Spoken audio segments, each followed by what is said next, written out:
ഗുരുചരണാംബുജ നിർഭരഭക്ത സംസാരാദചിരാത് ഭവമുക്ത സേന്ദ്രിയമാനസ നിയമാദേവം ദ്രക്ഷ്യസി നിജഹൃദയസ്ഥം ദേവം. നിർഭരമായ അഥവാ നിർമ്മലമായ ഭക്തിയോടുകൂടി ഗുരുദേവ പാദങ്ങളെ നമിച്ചുകൊണ്ട് സംസാരമുക്തനായി തീരുക. അങ്ങനെ ഇന്ദ്രിയങ്ങളുടെയും മനസ്സിൻ്റെയും നിയന്ത്രണം സാധ്യമായാൽ നിന്റെ ഹൃദയത്തിൽ തന്നെ കുടികൊള്ളുന്ന ദേവനെ കാണുവാൻ സാധിക്കും. ശങ്കര ഭഗവത്പാദരാൽ രചിക്കപ്പെട്ട തത്വചിന്തകളടങ്ങിയ കാവ്യമായ ഭജഗോവിന്ദത്തിലെ പ്രസക്തമായ ഒരു ശ്ലോകമാണിത്. നമസ്കാരം.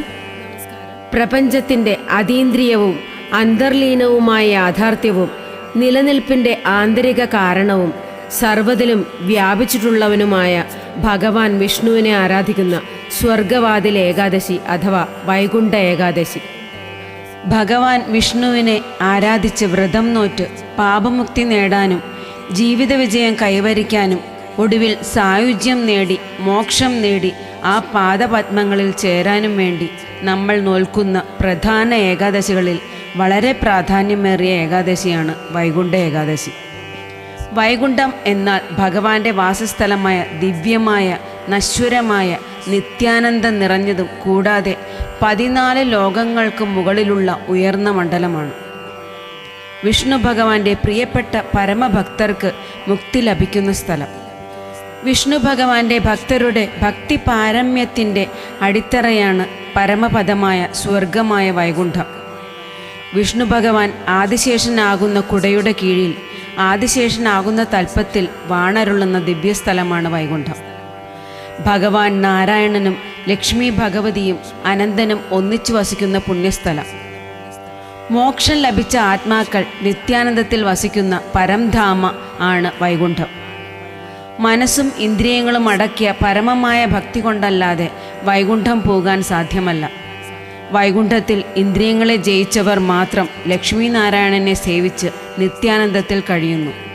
വൈകുണ്ഠം എന്ന വാക്കിൻ്റെ ചെറിയ രീതിയിലുള്ള അർത്ഥം വൈ എന്നാൽ ഇല്ലാത്ത, കുണ്ഠ എന്നാൽ ഉത്കണ്ഠ ആകുലത എന്നൊക്കെ അർത്ഥം. വൈകുണ്ഠം ആകുലത ഇല്ലാത്ത സ്ഥലം എന്നർത്ഥം വരുന്നു. പ്രപഞ്ചത്തിൽ 64 മാനങ്ങളുണ്ട്. ബോധത്തിൻ്റെ അതീന്ദ്രിയ തലങ്ങളുണ്ട്. ഇന്ദ്രിയങ്ങളെ അടക്കിയ പരമഭക്തിയിലൂടെ മോക്ഷം സിദ്ധിച്ച ആത്മാവിന് മാത്രമേ എല്ലാ മാനങ്ങളെയും മറികടക്കാൻ സാധിക്കൂ. ഏതവസ്ഥയിലും സമൃദ്ധിയും സമാധാനവും അനുഭവപ്പെടുന്ന നിമിഷം അതാണ് നാരായണൻ്റെ സാമീപ്യം. അത് നിരന്തരമായ ഭക്തിയിലൂടെയും ധ്യാനത്തിലൂടെയും പ്രാണായാമത്തിലൂടെയും അങ്ങനെ നേടുന്ന അറിവിലൂടെയും സേവനത്തിലൂടെയും മാത്രമേ നേടാൻ സാധിക്കൂ. പരമാത്മാവായ വിഷ്ണു ഭഗവാന്റെ അഥവാ നാരായണൻ്റെ നാമം ഏത് നേരവും ഉച്ചരിക്കുന്നവൻ എല്ലാ പാപങ്ങളിൽ നിന്നും മോചിതനായി നിത്യാനന്ദമായ മോക്ഷത്തിലേക്ക് നയിക്കപ്പെടും. അന്ധകാരത്തിനും അജ്ഞതയ്ക്കും ജനനമരണ ചക്രങ്ങൾക്കും അതീതമായ പരമോന്നത മണ്ഡലമാണ് വൈകുണ്ഠം. അവിടെ എത്തുന്ന മഹാഭക്തൻ ഒരിക്കലും മടങ്ങി വരികയില്ല. പ്രകൃതിയുടെ എല്ലാ സ്വാധീന ശക്തികളിൽ നിന്നും മുക്തരായവർ മാത്രം എന്നിലേക്ക് എത്തിച്ചേരുന്നു എന്ന് ഭഗവാൻ നാരായണൻ പറയുന്നു. വൈകുണ്ഠം ശുദ്ധവും ബോധവും ശാശ്വതവും ജനനമരണങ്ങളില്ലാത്തതും ക്ഷയാക്ഷയങ്ങളില്ലാത്തതും വ്യക്താവ്യക്തതയില്ലാത്തതും സ്ഥൂല സൂക്ഷ്മമല്ലാത്തതും മാറ്റമില്ലാത്തതും അനിർവചനീയവുമാണെന്ന് വിഷ്ണു പുരാണത്തിൽ പറയുന്നു. തർക്കങ്ങളില്ലാത്ത സംശയങ്ങളില്ലാത്ത ശുദ്ധമായ ഭക്തിയിലൂടെ ശാശ്വതമായ ആനന്ദവും സമാധാനവും കൈവരിക്കാൻ കഴിയും. ഭഗവാന്റെ സ്നേഹമെന്ന ശാശ്വതമായ ആനന്ദം അനുഭവിക്കുവാൻ കഴിയും. നമ്മൾ അനുഷ്ഠിക്കുന്ന എല്ലാ വ്രതങ്ങളും ആ ഒരു അചഞ്ചലമായ ശുദ്ധമായ ഭക്തി കൈവരിക്കാനുള്ള ചവിട്ടുപടികളാണ്. ഒന്നിലും ചഞ്ചലപ്പെടാത്ത മനസ്സ് ഉണ്ടാക്കിയെടുക്കാൻ ഇന്ദ്രിയങ്ങളെ അടക്കാൻ സഹായിക്കുന്നതാണ് വ്രതങ്ങളും ധ്യാനങ്ങളും. നിഷ്ഠയോടെ വ്രതം നോറ്റ് ഭഗവത് നാമങ്ങൾ ജപിക്കുന്നതിലൂടെ നിതാന്തമായ ഭക്തിയിലേക്ക് എത്തിച്ചേരാൻ സാധിക്കുന്നു. അങ്ങനെയുള്ളൊരു വ്രതമാണ് വൈകുണ്ഠ ഏകാദശി വ്രതം. ഗുരുത്വബലത്താൽ ചന്ദ്രൻ പ്രകൃതിയെ സ്വാധീനിക്കുന്നു. പൗർണമിക്ക് ശേഷമുള്ള 11-ാം ദിവസവും അമാവാസിക്ക് ശേഷമുള്ള 11-ാം ദിവസവും ചന്ദ്രൻ്റെ ഗുരുത്വബലത്താലുള്ള സ്വാധീനം വളരെ വലുതായിരിക്കും. അത് നമുക്ക് തന്നെ കാണാൻ കഴിയും. ഉയർന്ന തിരമാലകളും വേലിയേറ്റങ്ങളും അതോടൊപ്പം നമുക്ക് കാണാൻ കഴിയുന്ന കാഴ്ചയാണ്. ഈ സ്വാധീനം മനുഷ്യ ശരീരത്തിലും ഉണ്ടാവുമെന്ന് വേദങ്ങളും ശാസ്ത്രവും പറയുന്നു. ചന്ദ്രന്റെ വലിപ്പം അഥവാ സാമീപ്യം കൂടുന്നതും കുറയുന്നതും അനുസരിച്ച് ഈ സ്വാധീനം മനുഷ്യാവയവങ്ങളെ ബാധിക്കുന്നു. അത് നമ്മുടെ ബ്രെയിനിനെ വരെ ശക്തമായ രീതിയിൽ ബാധിക്കുന്നു. അങ്ങനെയുള്ള സ്വാധീനങ്ങൾ നമുക്ക് വലിയ ശാരീരിക അസ്വാസ്ഥ്യങ്ങളും രോഗങ്ങളും ഉണ്ടാക്കും.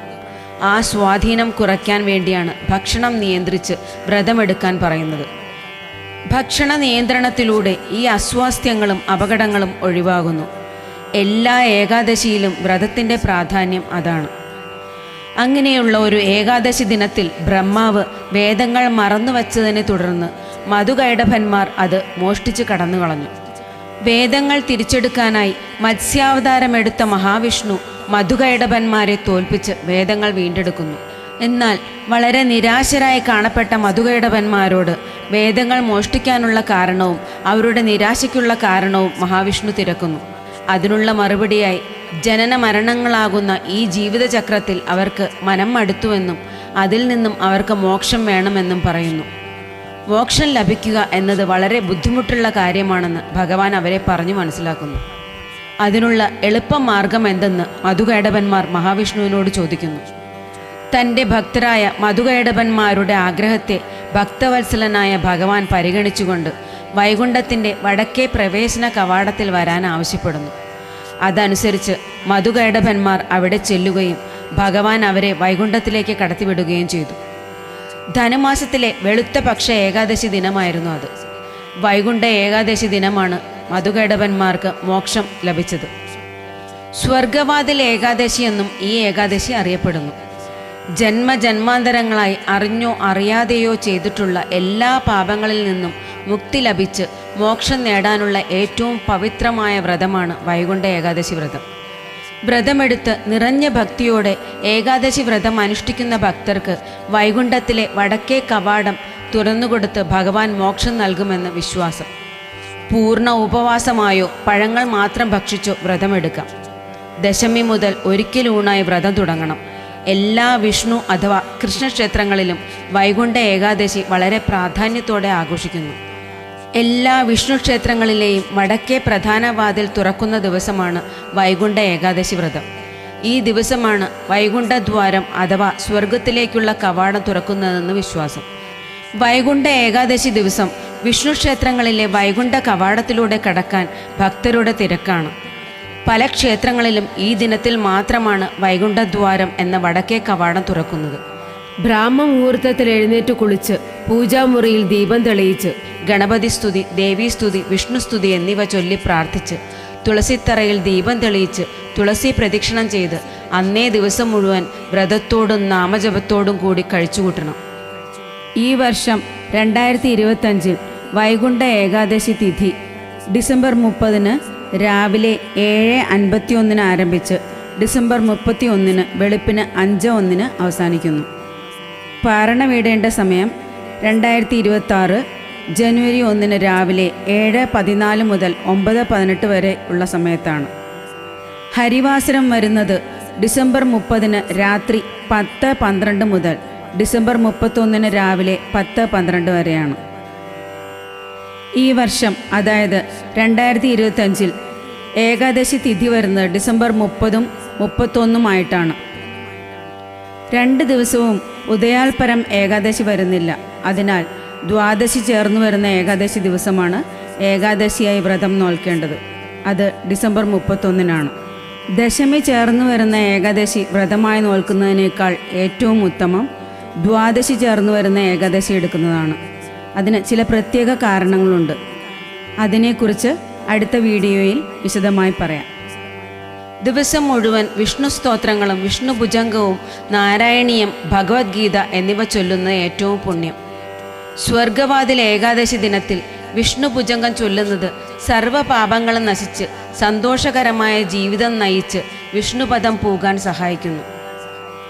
ആദിശങ്കരാചാര്യരുടെ അമ്മയ്ക്ക് മോക്ഷം ലഭിക്കാനായി ആദിശങ്കരാചാര്യർ അമ്മയുടെ അടുത്തിരുന്ന് എഴുതിയ സ്തോത്രമാണ് വിഷ്ണുഭുജംഗം. വിഷ്ണുഭുജംഗം ചൊല്ലിയ വീഡിയോ നമ്മുടെ ചാനലിലുണ്ട്. അതിൻ്റെ ലിങ്ക് ഡിസ്ക്രിപ്ഷൻ ബോക്സിൽ കൊടുത്തിട്ടുണ്ട്. കൂടാതെ ഭഗവാൻ കൃഷ്ണൻ്റെയും മഹാവിഷ്ണുവിൻ്റെയും കീർത്തനങ്ങളും നാമങ്ങളും ചൊല്ലിയ വീഡിയോകൾ ഉൾപ്പെടുത്തിയ പ്ലേലിസ്റ്റിൻ്റെ ലിങ്കും കൊടുത്തിട്ടുണ്ട്. സൗകര്യം പോലെ കേൾക്കാൻ ശ്രമിക്കുക. എല്ലാവർക്കും വൈകുണ്ഠ ഏകാദശി വ്രതം അനുഷ്ഠിക്കാനും ഭഗവാൻ വിഷ്ണുവിൻ്റെ അനുഗ്രഹം ഉണ്ടാവാനുമുള്ള ഭാഗ്യം ഉണ്ടാവട്ടെ എന്ന് പ്രാർത്ഥിക്കുന്നു. അന്തമില്ലാത്ത ഞാൻ ചെയ്ത പാപങ്ങൾ നിൻ തിരുവടി നീക്കിക്കളഞ്ഞുടൻ അന്ത്യകാലത്തു മുക്തിയെ നൽകുവാൻ ബന്ധു നീയല്ലാതില്ലമേ ഗോവിന്ദ. അച്യുതാനന്ദ ഗോവിന്ദ മാധവ സച്ചിദാനന്ദ രൂപ സനാതന. ഉച്ചരിക്കായി വരേണം നിൻ നാമങ്ങൾ വിശ്വനായക വിഷ്ണു നമോസ്തുതേ.